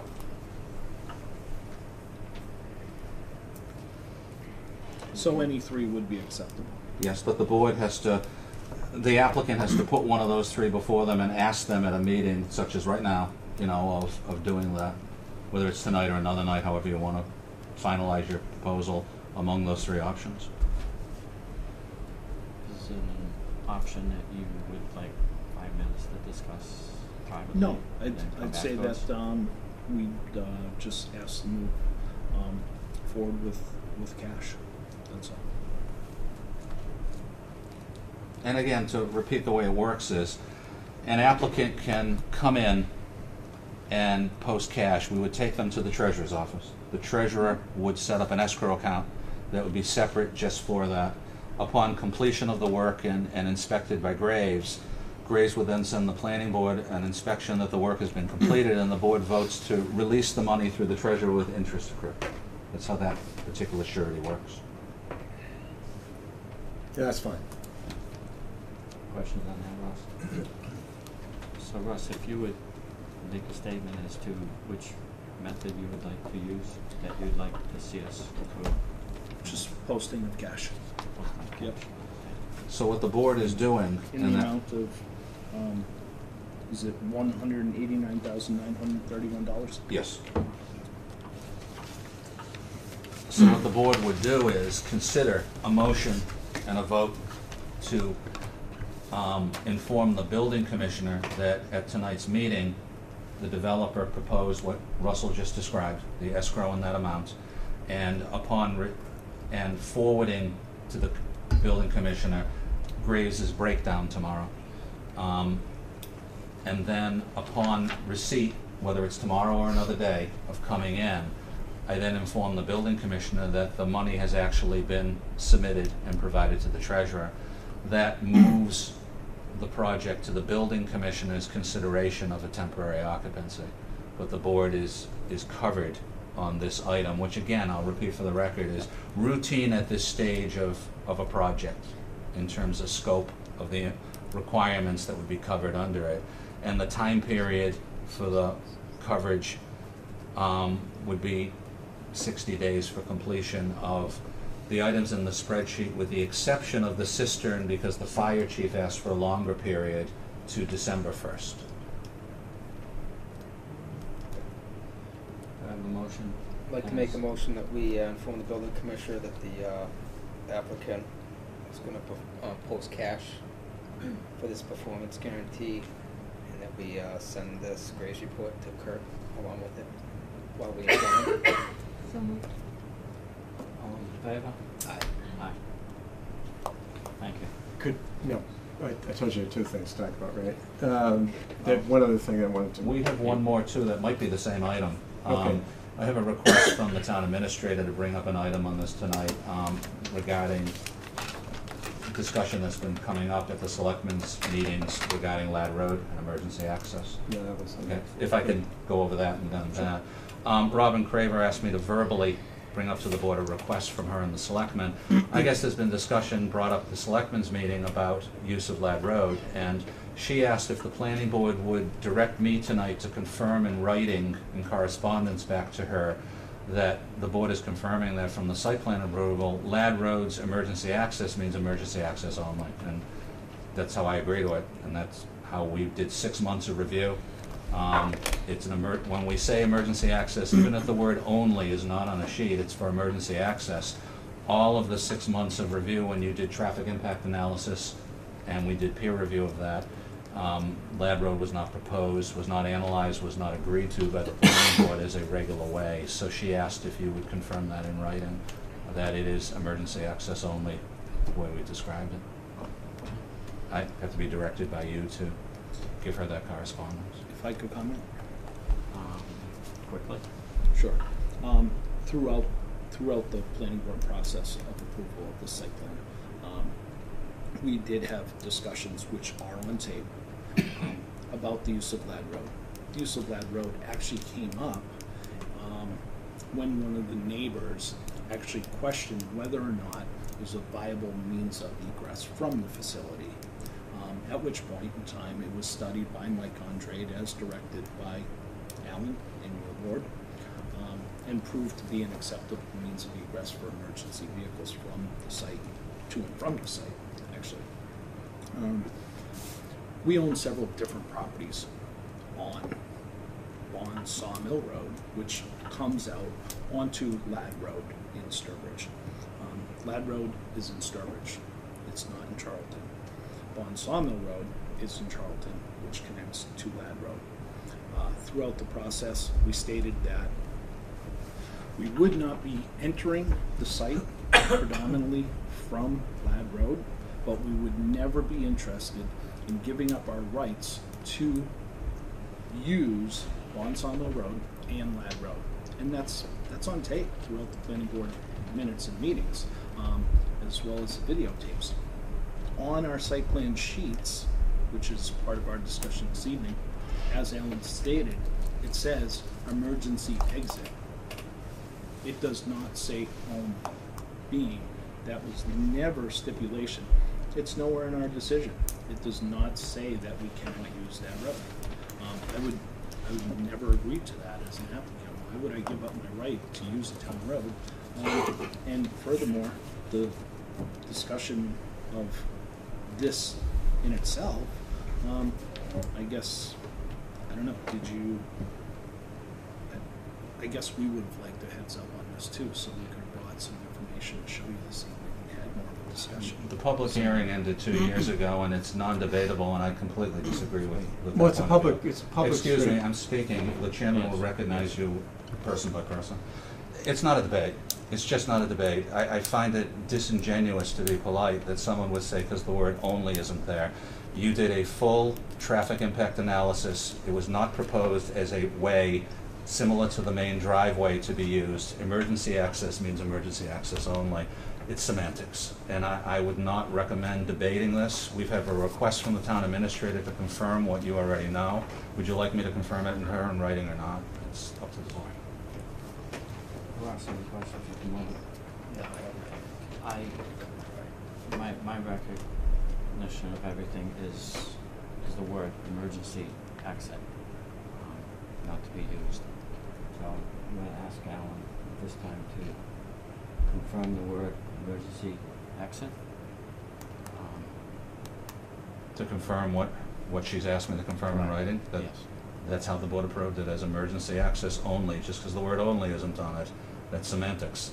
The 6 months of review was clear through the process that that was not proposed as a way. No one's giving up rights for the future, for other development and such, but for the purpose of the motocross site plan review, that was an emergency access and egress, not for use of other such, and that's pretty clear to me. If you'd like me to confirm that to her in writing or not, I'll just follow your direction. Do we need to go back to minutes and make sure before we I don't say see a something? concern for that. We're beyond, the train has left the station. 2 years ago, we reviewed everything. Public hearing process is over. It's clear, it's obvious. I think Selectman McGrath, from my conversation with him in the past, since this came up at a meeting, what Selectman McGrath stated on this, I think confirms the reality that I'm stating too. And I think that's the issue. I think it would be very hard to go through minutes, meetings, tapings, and listen for the word only. And you're not required to. I think it's the obligation of somebody else who has that perspective to show that somehow you gave approval to use that beyond emergency access and you didn't. It's not the burden of the board or the obligation of the board, it's the obligation of the person who disagrees with your permit. Can I be heard now?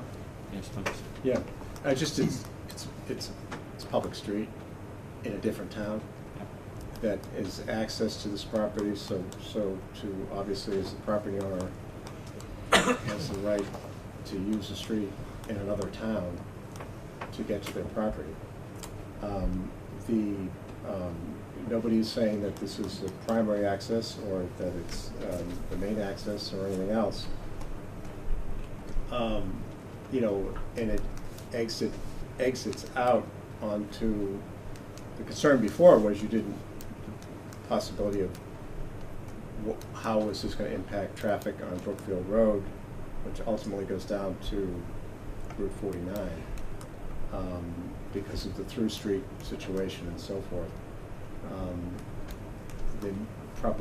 It wasn't much focused on Lad Road, and it's not being proposed as a, certainly a primary access or anything of that nature. But we weren't aware that this was going to come up this evening as well. My recollection of all the hearings, there was a concern from people about Lab Road. Paused.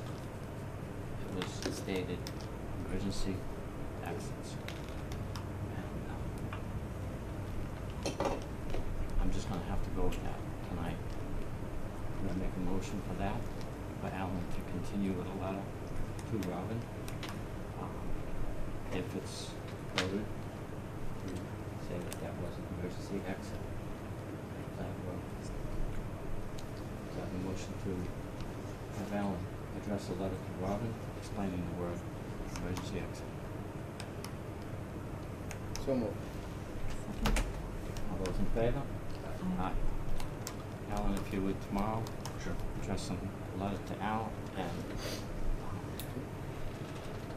as you mail it out to Robin, could you just CC the board members? Sure. To proofread it too? Yes. Thank you. Now, can I get to my second point? We've got other things on the You know, agenda. I know, but so when I let's first make got it here, I quick. said two things, Okay, sure. let's make it And I think this should be quick, but when we did get the site plan approval, the focus, for obvious reasons, Please. was on the motocross. But we were, the proposal basically was for a variety of sports-related uses, including motocross, archery, hiking, bike areas, picnic area, cross-country ski area, nature study conservation area, horseback riding, equestrian area. All of these are listed on the legend, and they're all shown on the site plan. And the building inspector has just asked us to clarify with the board that, in fact, that these are uses which your an approval of the subdivision of the site plan approval, there's no issue in terms of these uses, in terms of picnic area, hiking area, cross-country, things of that nature. Can I make a recommendation? Procedurally, then I would request that you ask the building commissioner to send correspondence to this board. This is not posted this evening as an agenda item. Right. We'd be glad to receive in writing anything from you on this item, anything from the building commissioner. We'll review it with the building commissioner and put it on a future agenda. It's not on our agenda for The Live tonight. Road probably wasn't either, but that's fine, we can do that. Yeah. If I might. And if the building We're commissioner merely- wanted to, he would have spoken to me about things that he's requesting, so I want to get into communication with him on it. We're beyond, Mr. Chairman, what Yes. we're on the agenda for this All right. evening for this item. We were merely asking for clarification of the site. We can't do that, we can't do that tonight because it's not on our agenda. If you would please submit it to Kurt, and then Kurt would submit it to us, and That's fine. we'll put you on the next agenda. It's a zoning enforcement interpretation, even though it's related to site plan, and that's the normal procedure for that. And give us a call during the week or so we can get you on the next agenda. All right? Very good. Okay. Thank you. for your time. Al, we're running behind late on our agenda for tonight. Yes. So if we can keep going. Thank you, Mr. Chairman. Let me just get to the right Yep. items. Mr. and Mrs. Boucher? Great, can you come up? Thank you for being patient. We've been running late this evening. I forgot your first names, I'm so sorry. Elaine and Larry? Yep. Yep.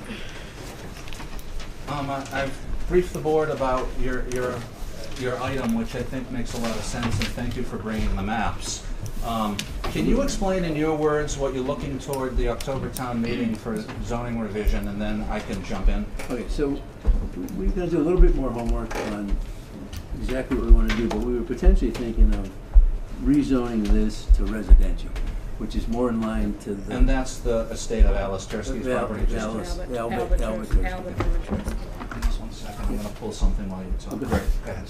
So if you look at anything from Route 20 back, the commercial line is about 350 feet back, and for some reason it's 1,200 in this one section of Route 20. So we'd like to move that up so that this becomes residential back here and potential for development, and leave the Route 20 350 or 400 feet back. So we haven't quite, we've got to talk to an engineering, a civil firm, and they're going to draw some lines on the map and see if it makes sense to us.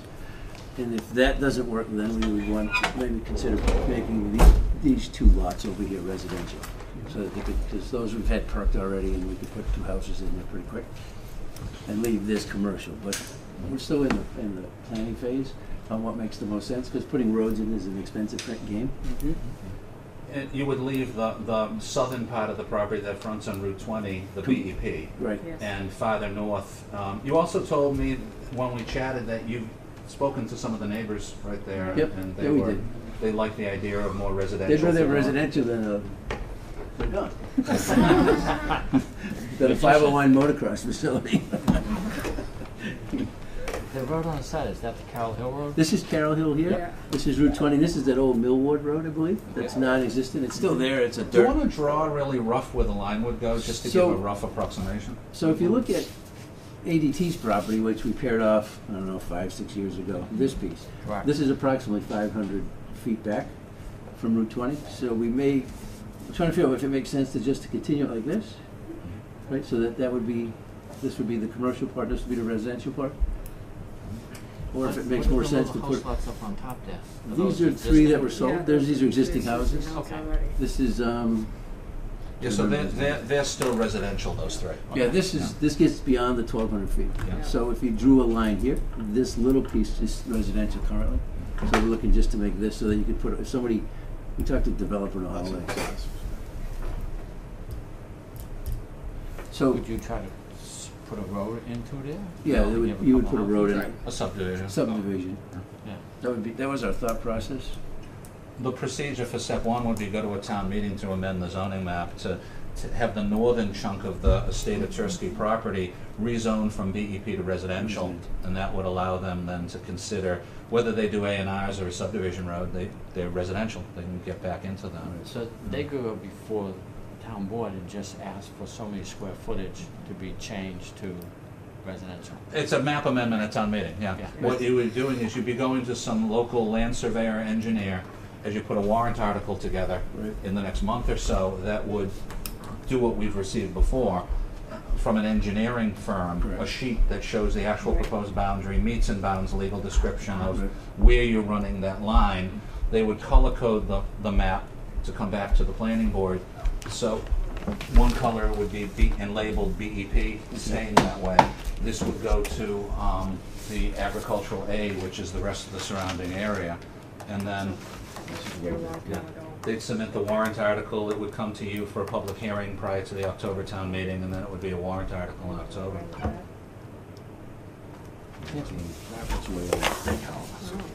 Alan, BEP goes all the way up here. So how would you just take off his parcel and like take a gap? It goes all the 1,200 way. feet. It's 1,200 feet. back there. So it ends here. It's just 1,200 feet back off Route 20. So it's back there. Right, but he's only looking at his property. The Tursky property piece is right here. So he's asking, see how this is agricultural? You drop that down to about there for his northern piece and leave his southern piece. He's talking about right about here.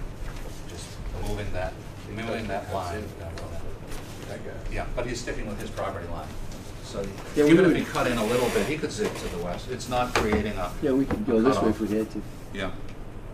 You would still try to keep Route 20 as Yeah, BZ. yeah, 100%. He wouldn't be dividing the BEP into sections because it still goes much farther to the west. It would still be contiguous. Yeah, so, I mean, there's a bunch of solar companies that are interested in parts of this property. They want to put panels in. On the BEP part? So far, we haven't seen a proposal that we would entertain. They're pretty devious people. So Alan, So that's kind of where we are. I mean, and we, so, you know, in the last, since the Turskys passed away, we've been pretty good neighbors because there was some EPA violations here that we took care of. And then they asked us to remove the tires to the tune of 23,000 or so. So those were all gone. And then there was some metal they wanted us to get rid of. So that's all gone. So essentially all of this has been cleaned. And then we did clean the oil spill back here. If you remember that, there's an oil spill back right behind the garage. Somebody opened the valve on an oil tank. So we cleaned all that up. And we can give you all those reports if you're so interested from the EPA at the state. That was an expensive game. Have you thought of an engineer or surveyor that would go out and do the standard map? Yeah, view? this same guy's been doing most of it. I don't know what his name is. Elaine's got on one of the maps. Birkin? Burton Engineering. He's done most of the, he He's the one had that paired off this subdivided. piece, he did these three. He did a plot plan for the Tursky's way back wing, which is Yeah. included Route 20, but we don't think that makes any sense because who wants to live on a highway? Right, and being sensitive to the people in Carroll Hill already that complain about this piece being still commercial, right? Mhm. So I know ADT put the fence up and all that happy stuff, so why would we want to extend commercial back into here? Sure. Was our thought originally. We want to be good neighbors and keep it more residential than commercial. I thought about putting in a motorcycle shop there. That would really get the neighbors out. No, thanks. Get the one from Chalmona, move it over there. But that's kind of what our thought process is at this point. And like I said, we need to talk to the developers because we know roads are very expensive, so would it make sense to open that up? Right, because you can't use Mill Ward, I don't even think that's wide enough. It's an old forestry road. Yeah. So would you would put like maybe 2 more houses in here? It's 515 feet from And what would you do with this piece? you'd put a cul-de-sac in and put houses back there too. Okay, there's a couple of A&Rs up front and then a subdivision, small subdivision in the back to the west. About ballpark, how many acres would it be? There's, 15. there's 30 plus left. So if you This whole split thing. it would be roughly half of that, 15 in the back. 3 reduced frontage then? It's up to him and his engineer if they could do it. Just throwing out ideas. Yeah, he could do something like that if he wishes. He Yeah. could do a couple of A&Rs with enough of a right-of-way to get back there conventional. But you're right, Yeah, those just are all his options. options. Sure. He's got a few different ways What's to the do it. current lot size, acre and a half? Yeah. 100-foot Yeah. frontage? Reduced frontage, you could go down to 50 feet frontage with 5-acre lots. So what Mr. Depending how it fits, yeah. Yeah. What Mr. Lemansky's referring to is you could potentially, instead of doing a subdivision road back there with the expense and all of that, Yep. have less lots, but if they're 3 large 5-acre plus, you might have valuation that would even it out for you on sales and such. No, I see So what it's you're something to saying. consider. That's what we weren't sure of. So it's 50 feet, but you gotta go 5 acres. Yes. And it's 100 feet with an acre and a half, correct? 175. 175. 175? Yep. And 60,000, which is a little less than an acre and a half. That's 60,000 feet. Yeah, acres, what, 43,000 feet? 43,560. 15 acres on Route 20 would still be entertainable to a developer. I mean, commercial. Yeah, we just need to find somebody other than solar. Yeah. They want it for free. And there's, some of them want to lease it, some of them want to purchase it for no money, some of them want to lease it, but there's no guarantee that they're going to remove any of the material at the end, and we're playing all of that game, you know, so. Not one of them has come up with a proposal that makes any sense. It's great you came in with the idea. Hopefully, you talked to Alan a lot. Yep, yeah, we have. You know, like Ross just mentioned, you know, possibility of 3. So instead of making like 15 acres, would you do it 14? You know, so that you could keep the front maybe I see what you're saying. 16 acres. 16 acres, yeah. You know, try to get the best value out of it. Yeah, I hear you. Ross had a good idea. Okay, that's kind of where we are, and we'll talk with Alan and let him know what we think, Yeah. how we want to move ahead, and then hopefully get it on the agenda. Sorry to make you wait so long tonight. We've met that man We before. met that man before. All right. We won't tell you where or how, but we've No. met him, we've had dealt with that dealings with him. Thank you.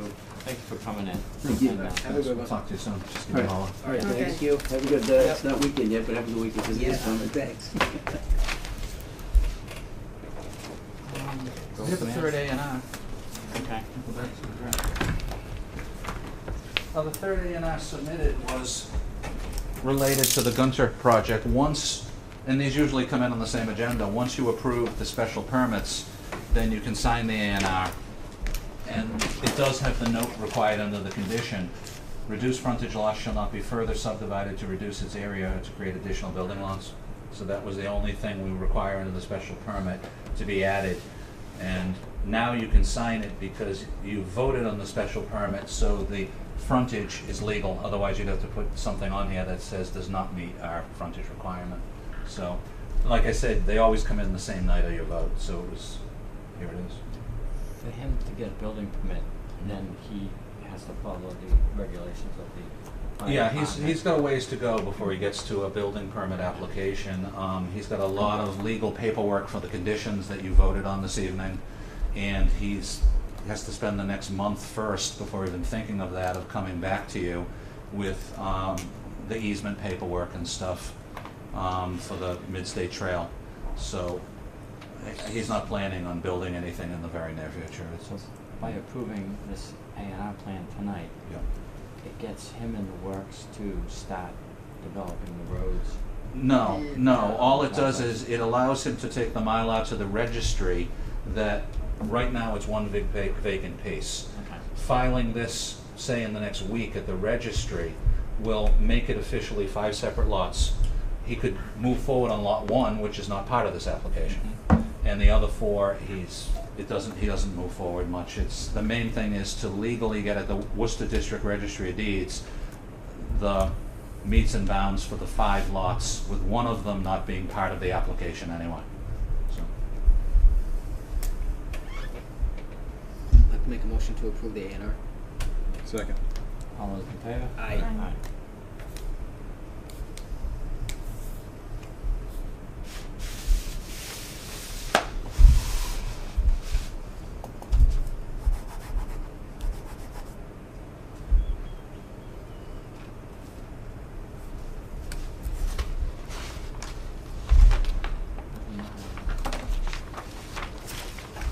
Oh, it's underneath. Yep.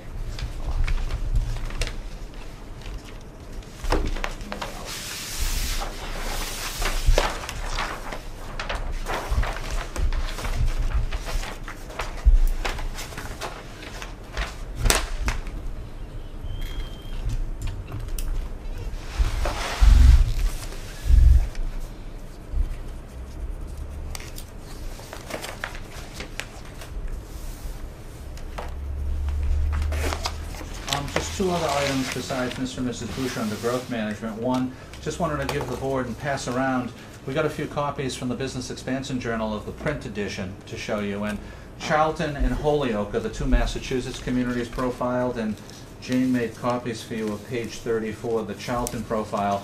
The online version has a much more lengthier profile, but this one, for the sake of the print edition, is a bit shorter.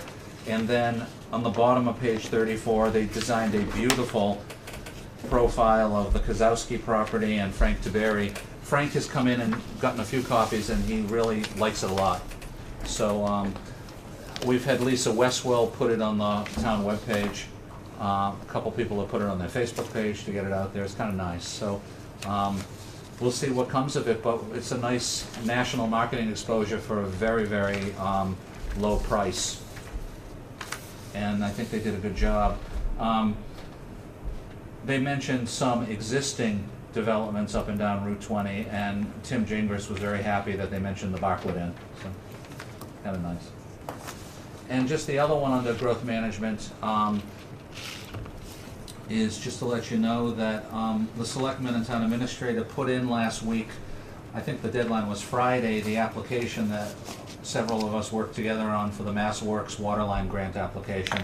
I don't know the deadline, but I assume at some point in the fall, the review will be done with the state, and they'll make a decision on whether they'll fund for Waterline in conjunction with that eastern Route 20 end where Todd told you the borings are being done. That's actually fun. And just one brief other item under Village District Complete Streets. I just put it on the agenda just to spend a moment to mention that it's really on your agenda at the next meeting. Dan Daniska and his staff at CMRPC are in the field these days in Charlton in the Village District, putting together that spreadsheet inventory of future sidewalks. So he'd like to be on the August 23rd agenda to spend a little time with you going over it, brainstorming it. I'd like to invite the EDC members because they've been involved with you on it, and see if any of them wish to join you that night. So.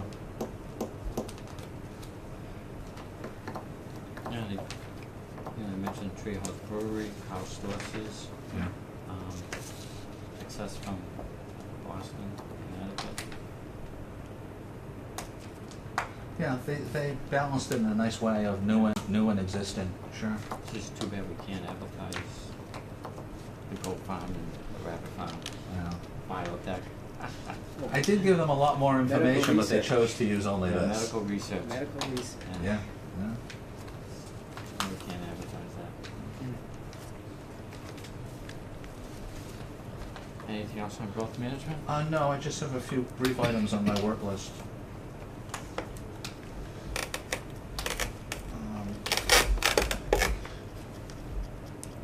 Just a scheduling decision by the board. We go back in the fall to your usual year-round schedule of first and third Wednesdays, which would be September 6th and September 6th and September 20th. I have a personal family commitment on the 20th and I can't make that meeting.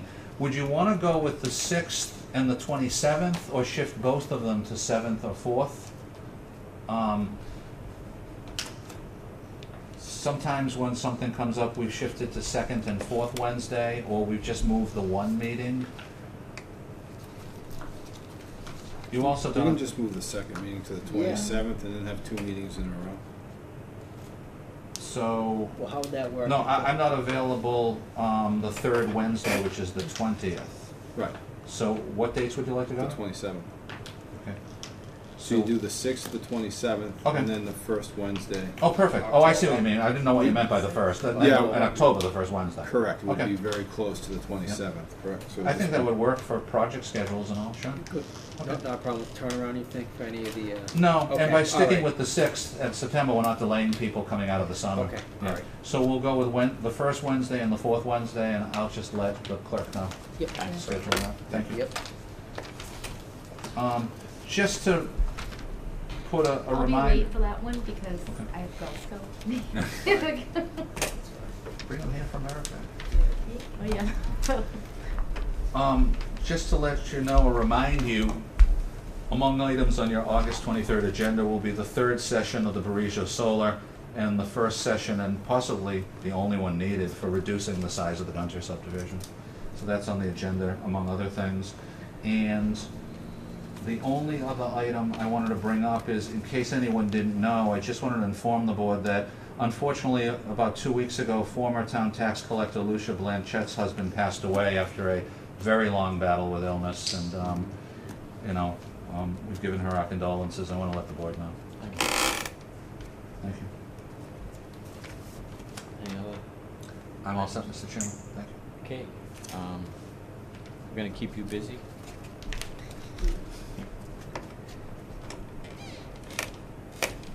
Okay, do I have a motion to adjourn for tonight? So moved. Second. All in favor? Aye. Aye.